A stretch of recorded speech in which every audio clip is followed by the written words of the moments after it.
बाल गोपाल लड्डू गोपाल की सेवा करना बहुत ही सौभाग्य की बात होती है, लेकिन वही सेवा कुछ लोगों को कुछ दिनों में बोझ लगने लगती है। अब क्यों बोझ लगने लग जाती है, उसके भी बहुत सारे रीजंस होते हैं। पहला जिसका बहुत बड़ा कारण होता है कि देखा देखी लाला की सेवा को ज़बरदस्ती लेना, कि पड़ोस में लाला आ गए हैं, बहुत सुंदर लड्डू गोपाल हैं, तो क्यों ना हम भी अपने घर में ले आए। मेरी बहन के घर में लड्डू गोपाल आ गए हैं, तो क्यों ना हम भी ले आए। ये भाव बहुत ही गलत होते हैं।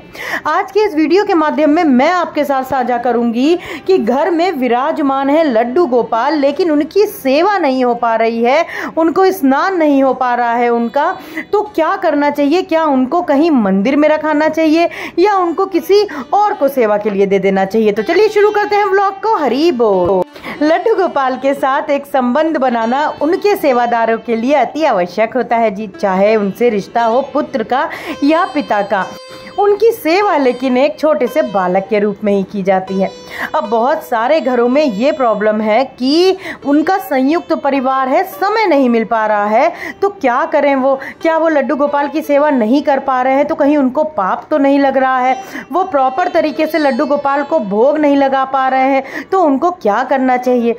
आप सभी को अपना उत्तर मेरी इस सच्ची लीला के साथ मेरे कन्हैया की जरूर मिल जाएगा जी। एक व्यक्ति जो कि अपनी जिंदगी में दुख से दरिद्रता से बड़ा ही परेशान था, उसके मित्र के घर वो गया तो वहां पे उसने लड्डू गोपाल की सेवा होती देखी, बड़ा ऐश्वर्य धन धान्य देखा, तो उसके मन में भी ख्याल आया कि क्यों ना मैं भी लड्डू गोपाल की सेवा अपने घर में लेकर आऊं और मैं भी लड्डू गोपाल की सेवा इसी तरीके से करूंगा और मेरे घर में भी धन धान्य की बढ़ोतरी होगी, मेरे जो व्यापार है उसमें भी बढ़ोतरी होगी। अब वो भी लड्डू गोपाल को अपने घर ले आया, सुबह स्नान कराता, उनको जगाता, फिर उनको भोग लगाता, दोपहर में भी उनकी विधिवत पूजन अर्चन करता, शाम को भी पूजन अर्चन करता।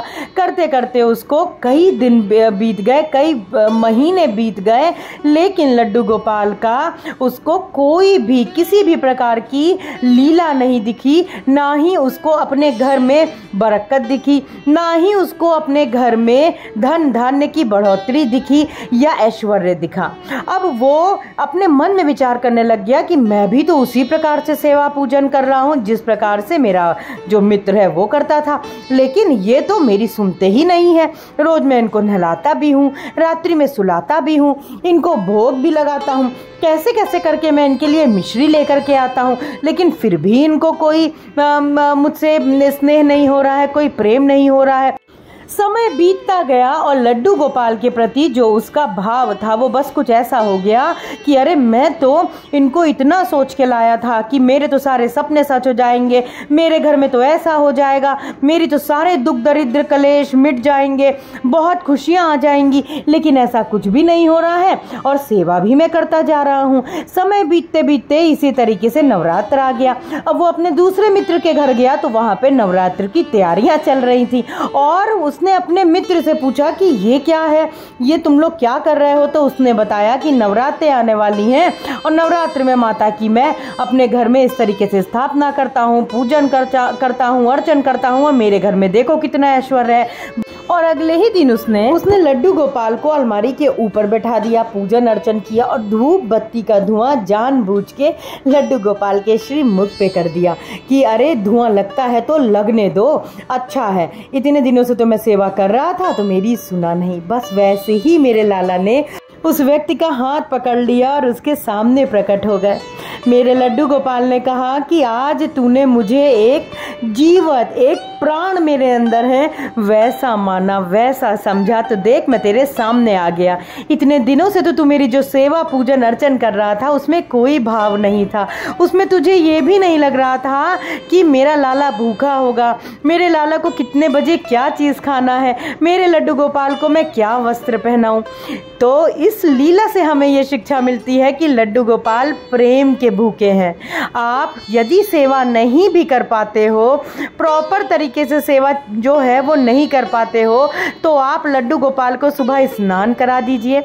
स्नान करा देने के बाद में उनको रोज वस्त्र उनका बदल दीजिए। उनके वस्त्र बदलने के बाद में आप उनको घर पे नहीं भोग लगा पा रहे हो, नहीं बना पा रहे हो, कोई भी कारण है, तो आप उनको मेवा मिश्री का भोग लगा दीजिए। लेकिन उनको किसी मंदिर में मत छोड़िए, किसी को मत दीजिए।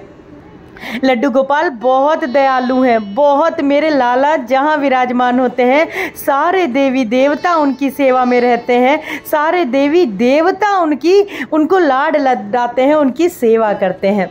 आशा करती हूँ कि आज मेरी इस लीला से आपको अपने प्रश्नों से के जो उत्तर हैं वो मिले होंगे। लड्डू गोपाल की सेवा कोई हुआ नहीं है। आप उनकी जो प्रॉपर सेवा है नहीं कर पा रहे हैं, अगर मान लीजिए आपको कहीं बाहर जाना पड़ता है, आप नहीं सेवा कर पाते हो, तो आप उन्हें सुबह मिष्ठान का भोग लगा सकते हो, मेवे का भोग लगा सकते हो।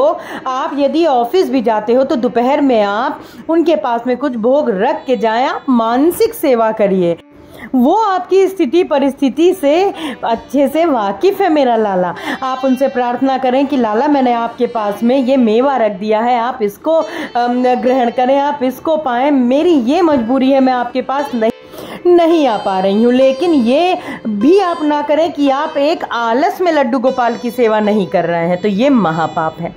लाला की सेवा अपने छोटे बालक के समान करिए, ना कि आपको ये मिल जाए, धन मिल जाए, ऐश्वर्य मिल जाए, इस भाव से करिए। आशा करती हूँ आप लोगों को अपने प्रश्नों के उत्तर अवश्य मिले होंगे। चलिए मिलते हैं अपने दूसरे ब्लॉग में बहुत जल्दी। हरि बोल, हरि हरि बोल।